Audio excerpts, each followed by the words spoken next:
What's good? It's Woog.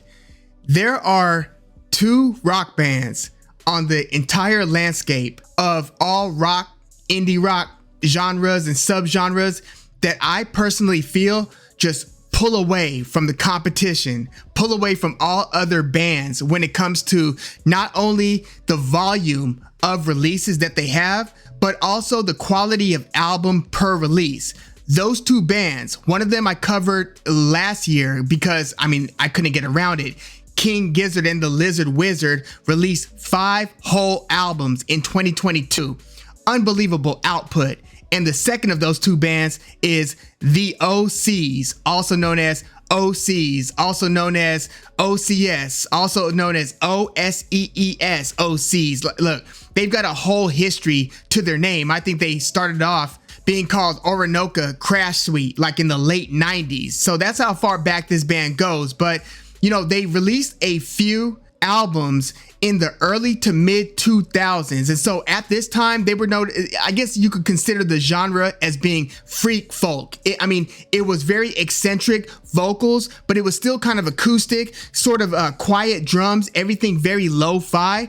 And then they kind of hit a switch in I would say the late 2000s. They went from being that freak folk style to a louder style. And that's when they changed their name to the Osees. And that kind of set the new standard on what to expect from the band. But anytime you think you've got this band pegged down, they start tackling another subgenre that totally changes or at least modifies the dynamic of their sound. Now, their leader, the band leader, is Jonathan Dwyer. He's kind of the creative mastermind of the band, and the band came from San Francisco, but after several very good releases, I will start with around Castlemania, even though they've got a few interesting releases prior to that.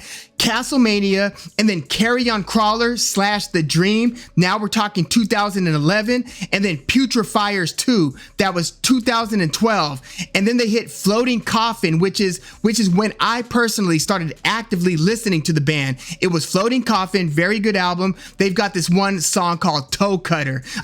You want to talk, we're going to get into their styles and some of those sounds in a minute.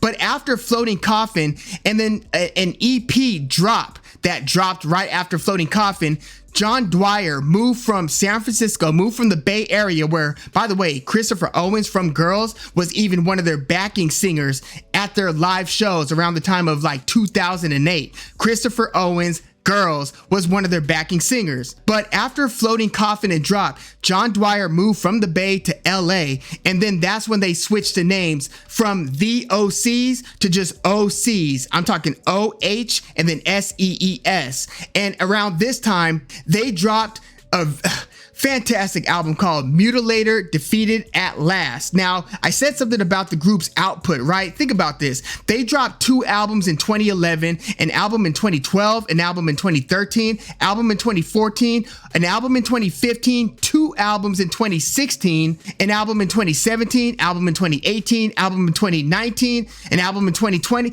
Like, it's a relentless output, and John Dwyer made it a point not to be too precious about his releases. Now, I recently did a video about Tame Impala, just kind of going through their catalog as I bought their, Lonerism 10-year anniversary deluxe box set vinyl. But I was talking about how Kevin Parker is like the opposite of King Gizzard and the Lizard Wizard, even though they're both bands are from Australia, and opposite from the Osees in that Kevin Parker is a little bit precious about how he outputs music. John Dwyer wanted to make it a point to always be experimenting, always be pushing the boundaries, and as him and his backing band get older, by the way, when he moved from the Bay to LA, they changed a lot of the lineup. Like, it's a different bass player, for instance. It went from Petey Dammit to Tim Hellman on bass, and other roles were changed as well. But John Dwyer made it a point to, as he got older, don't let the music get boring. Don't let the music get predictable. So he was always saying, okay, they're expecting this. Let's make a left turn here instead. Or let's, kind of vary this up. And by the way, they had a frequent collaborator, former band member, who was so essential to the spookiness of some of the vocals that you'll hear in some of the songs. Now, some of the songs have this interesting structure, like for instance, track 2 on Mutilator, Defeated at Last. That's a 2015 album. Track 2 is called Withered Hand. They did something similar with Withered Hand that they would do on their next album, A Weird Exits, almost as if A Withered Hand is a precursor to the song track 1 on A Weird Exits, and that song is Dead Man's Gun. So they'll start the song where vocally it's like a kind of a spooky high pitch, dun dun hung hung hung hung hung hung hung hung hung hung hung hung hung, and then they'll do like 4 measures of that, and then right after the last hum hum hum hum hum hum hum, leading into the 4th part, right, and then he varies up the voice to where it leads into this instrumental splash. So it goes from this kind of haunting, spooky, kind of hushed tone where even the drums are a little bit quieter, and then it turns into this melt your face off rock and roll blast. I'm telling you, they do it on A Withered Hand, they do it on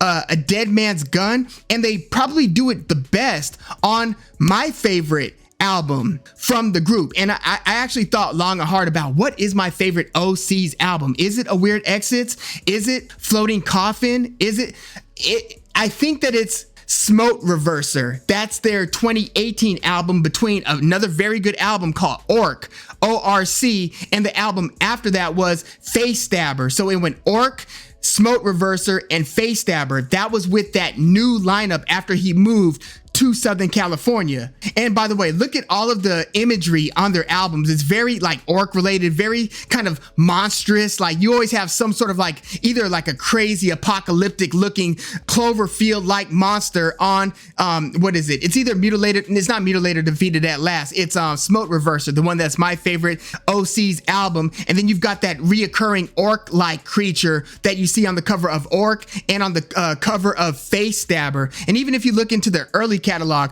always some monstrous, ghoulish monstrosity on the cover. I just love that style, and it always comes, or often comes, with some very like neon light colors. It's just very jarring imagery. The song where they do that spooky to melt your face off rock and roll transition, it's track 1 from Smote Reverser. It's called Sentient Una. Listen to that song. Like if I was just gonna give you the like one entrance song to kind of get a feel for what the Osees are about, I mean, I could point to Dead Man's Gun. That's a pretty good one too, but I would say Sentient Una. Just listen to those like kind of those drums with that kind of like it's a very spooky background, and then John Dwyer's vocals come in with the and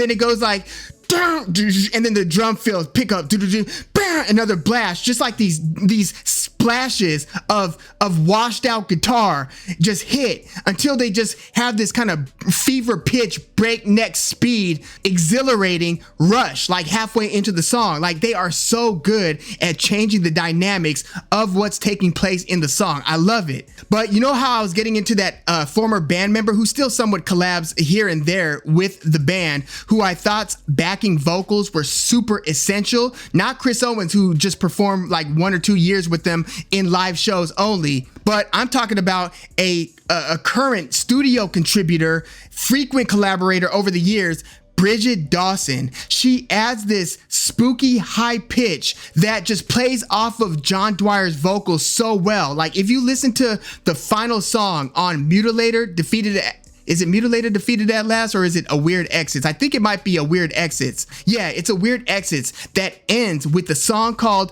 The Axis. It's a song that's longer than 6 minutes, but another thing about the Osees is, like I said, they experiment with several different styles: punk, post-punk, prog, progressive rock, psychedelic, psych rock, garage rock, even krautrock. Krautrock is where you start getting this kind of like, think Neu. It's Neu with an exclamation point. Listen to their song Halo Gallo. You'll see what I'm talking about, where it's just like this hypnotic pace that you could extend the instrumental for like 10 plus minutes, almost to where that you very noisy, but a very rhythmic sound that becomes so rhythmic and so hypnotic that it could just start to blend in the background where you might forget that it's there. The Osees are able to pull that off too. Super versatile, eclectic band. But on that song, The Axis, it kind of has this proggy organ. Like they have the organ in the Axis and they have that same, a different melody, but the same vibe with their organ in a song from Mutilator Defeated at Last called Sticky Hulks. So listen to Sticky Hulks if you want to get that, you know, the song Wider Shade of Pale, that late 60s, early 70s song by Procol Harum. I think it's late 60s. Wider Shade of Pale, where the organ creates a very melancholy vibe. The Osees, they'll throw you a curveball like maybe once every couple of albums with a song like that. So they did it on Sticky Hulks halfway into Mutilator Defeated at Last, and they did it again on The Axis to close out A Weird Exits. And A Weird Exits might be my second favorite Osees album. But if you listen to The Axis, listen to that backing vocal that comes in at the end of the measure. So you got John Dwyer's voice singing a lot of the verse, and then you'll hear this kind of chanting, haunting, howling like voice come in to back his vocal up. That's Bridget Dawson, key ingredient to the Osees recipe. And the Osees are about to drop a new album this week called Intercepted Message. What did I tell you about their output? I swear, they are one of these bands where you still haven't gotten over the album that they just dropped. And then before you know it, they're dropping another one. And then 9 months later, dropping another one. Now, their last album was probably the only one in a long time that I didn't love. It was called A Foul Form. That's because it got more into like hardcore punk. Some of y'all might like that. I don't like it as much as the kind of like the post-punk, proggy, a mix between the synth, more dynamics between the softer and the harder variations of rock. I like it when they kind of mix it up with kind of colorful, psychedelic, melodic, proggy sounds and throw in some of the heavier kind of, again, melt your face off rock and roll moments. I like it when they vary it, but A Foul Form from 2022 was a lot more consistently hardcore. So I wonder what if they're gonna revisit some of their old styles, and if so, which styles are they going to hit on with this new Intercepted Message album. But if you haven't gotten into the Osees, I swear, like, this is one of the funner journeys that you could go on. It's like this rock and roll odyssey where, again, like King Gizzard and the Lizard Wizard, and there's actually some sonic overlap between these two bands. There's some differences as well, obviously, but in terms of the different subgenres that they dabble in, there is some crossover, although I think that King Gizzard and the Lizard Wizard have gotten more into some of the folkier styles midway into their career, where they even started getting into some dream pop. Even in one of their albums, one of their 5 albums that they released last year, did have some kind of dream poppier vibes. I don't get as much of that with the Osees, but I swear their musical journey and the ride that they take you on album over album, it's well worth the listens. Now, just to give you a few of my favorite songs by the Osees, some of the biggest standouts for me were